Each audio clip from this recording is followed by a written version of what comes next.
Paltrocast. I'll start off with a question of Vassal here and say, part one, how are you doing? And part two, how did you and Spencer first connect? I'm doing incredible, and Spencer and I connected. How do we connect, Spence?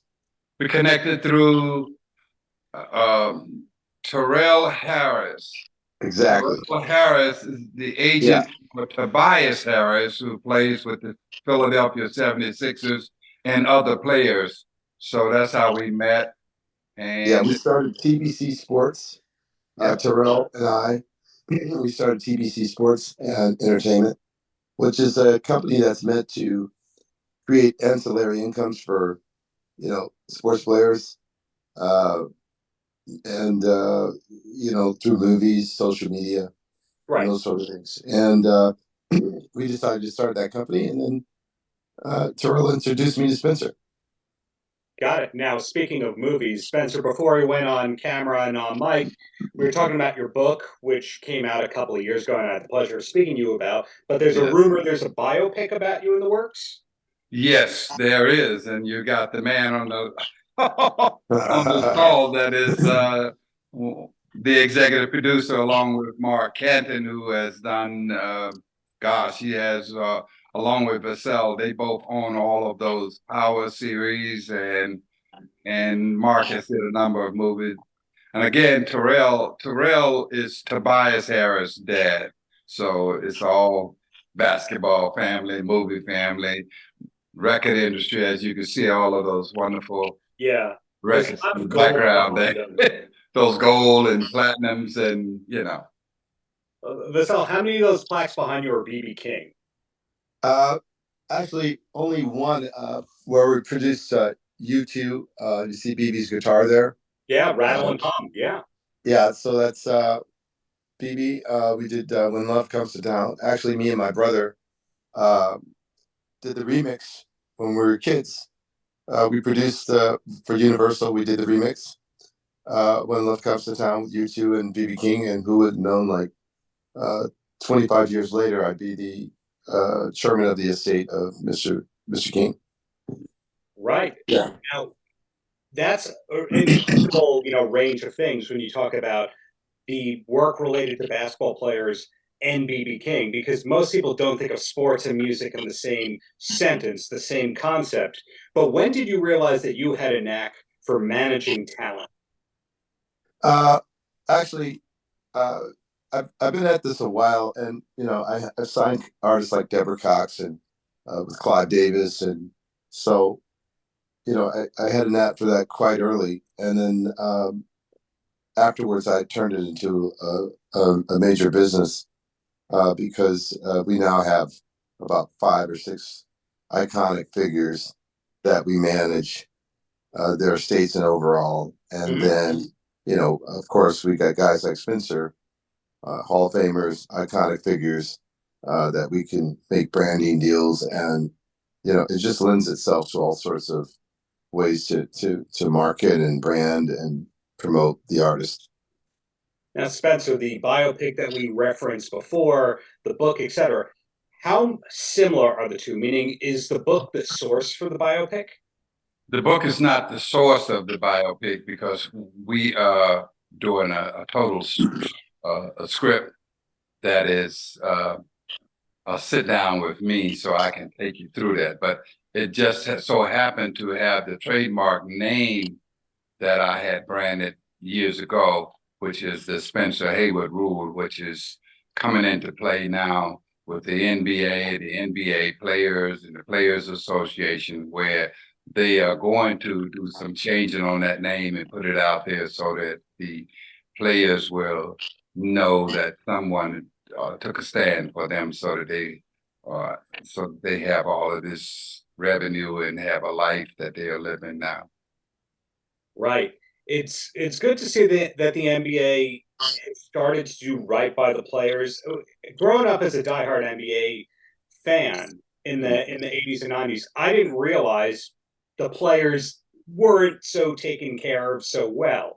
Again, we're starting to see that now. The Spencer Haywood rule, unfortunately, was decades before all of that. So Yeah. it's incredible to see how you've turned your life around on a few levels. Now, is the biopic the goal of it to show like the last 20 years, or is it more focused on the Spencer Haywood rule era of your life? No, it starts out in the cotton fields of Silver City, Mississippi, and it encompasses all of that era of basketball, modeling, all of that up until the point that we are today. Well, where I was going with that, and this is a compliment right here, Yeah. is calling you one of the all-time great basketball players would be selling you super short because you found success in other areas, including real estate. You've done well in other areas. And some people, when they have a biopic, they're like, I only want to show off the success that I had after everyone stopped paying attention. Please, this is not going to be like that. This is going to show you my falls. It's going to show that I brushed myself off and got up. I mean, we're talking about, well, you know, they did 1 year of it right now with the Winning Time series that's on HBO. Mhm. And so we're doing the full story. But yes, of course, you have to show the peaks and the valleys. You can't just, you can't just say, hey, Yeah. man, I'm just this If wonderful human being. if I can add to that, Please. really, Spencer is, a very humble man, very respectful person. But Spencer, to me, and the reason why I decided to get involved with Spencer and also include Mark, who's one of the most premier producers in the business, like James Cameron of the film business, uh, is because Spencer is like the Muhammad Ali to me of basketball, and he's a national hero. That's really what it boils down to. Uh, a lot of these players would not be in the position that they're in without Spencer. And I really see, when I look at LeBron and getting all those points and being able, and none of that would be happening without Spencer. So Right. I just think that these guys have been able to enjoy illustrious careers uh, because of this man right here. And I think that story needs to be told. And of course, we want to dramatize as much as possible because it sells, puts butts in the seats to our audience. And there's a lot of that too. So his story is so unique in so many areas that unless it can only be described in a film or brought to life in a film. And so, like I said, I think Spencer literally is a national hero, and we need to make sure we acknowledge who this man really is and what he's done for many people. You know, Sure. I judge success a lot of times not by the accolades and things that you gather, but what you've done for others. And he's done an awful lot. Well, you mentioned Muhammad Ali, and I had the pleasure of going to his museum in Louisville. I hope I'm saying that correct if anyone from Louisville is watching, because sometimes they say Lowellville, sometimes Louisville. I don't know how to say it, but he's got a hell of a museum down there. Has there Right. ever been discussion of a touring exhibit, Spencer, of your stuff from over the years? Well, ironically, I was just talking with another young lady that's in my family today about uh, kicking it off with my 75th anniversary and getting moving in that direction. But I have yet to sit down and discuss it with Vassal because, he is my teammate and the point guard. As if you know basketball, you can't Sure. get it up the floor unless you got that point guard getting it up there. So he is that guy. So we haven't discussed it in great lengths, but it's all coming on God's time, not on my time, but right on time. So Well, to kind of recap what I'm learning, there's the biopic. The book is only 3 years old. I say that because the amount of time that you spend writing a book, you probably started it 3 years before the 3 years before it came out. So 3 years is nothing to that. So there's the biopic, the book, maybe there's an exhibit. We still see you popping up in documentaries and all that. Is there anything else that we should know that you're working on that maybe we don't because we read too much Wikipedia and IMDb? Well, Well, we're go ahead. discussing right now with Mark because all the ball players love Spencer, so we're discussing a show where we can kind of have, it's not really a podcast, but a real show that he can, have his friends who love him and share basketball stories. I think that's really something that's needed, and to be able to sit down with some of the younger players and all the Hall of Famers as well, and have conversation about basketball, something he really loves. Hmm. Now, Spencer, did you ever get to meet BB King? Yes, I met BB King here in Las Vegas. I used to go to his club when he was playing here at the Mirage. He had a club here, and I knew somebody that he knew, and so they were friends. So yeah, of course. And not only that, but BB King is 7 miles from Silver City, which is I know he liked to say he's from Indianola, but I think it was Isola is where he's from. So Isola, you have Silver City, which is 6 miles from Belzoni, and you have 3 miles more, 5 miles more to Isola. And Isola is where he is there in the cotton fields. And then, of course, everybody say you're close to the next town, which is Indianola. So I remember his album was the Indianola Seed, which is a big watermelon on the front with the Indianola Seed on it. It's just a gorgeous cover. Great music in it. Yeah, some of my favorite concerts I ever went to were at his New York City venue in Oh Times Square. yes, I went to one. I went to one of his concerts at the in San Francisco at the Fairmount. That Big sounds band. good to me. Woo, sweet. Now, Vassal, I have one BB King question, and then I'm going to ask you to plug all your stuff, and feel free to work Spencer into that again if you wish. Now, one mystery I have, Steven Seagal Uh-huh. did this documentary where he was showing off his guitar collection, and he said BB King gave me this guitar. Any idea if BB gave him that guitar or he bought a BB King guitar and then said, "Can you please sign this guitar?" Because that's what I think happened. I think so too. Okay. And I know Steven, by the way. Yeah, Uh, but yeah, I think that's what happened. Yeah. But who knows? I mean, Steven's a great guy. He's great such a great man. guy. He's a Such really a great giving man. man. If you get into his inner circle, I'm sure you get a loving human being, but what can you do? Anyway, my last question to you is uh, are there any projects that we have missed of yours? I mean, you've already told me about 3 lifetimes of work that you've got currently going on, but I didn't ask you about the BB King Life Legacy Initiative. I didn't ask you about documentaries and stuff in the vault. I didn't ask if Bono was going to be appearing in stuff because of, the gold record behind you, etc.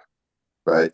Well, we have a lot going on here, but we try to, especially after the writer's strike, focus on those projects that are most important to us right now. So we're actually doing a movie with Keanu Reeves. I can't mention what that is, but we're doing a film there. Mark is probably doing the next Den of Thieves movie. Of course, our priority right now is Spencer's film and also Mr. BB King. So those are two really great films that I think that need to be seen. And so we're gonna make sure that during this time where everybody's getting along, that we get these scripts finished and get our films into pre-production.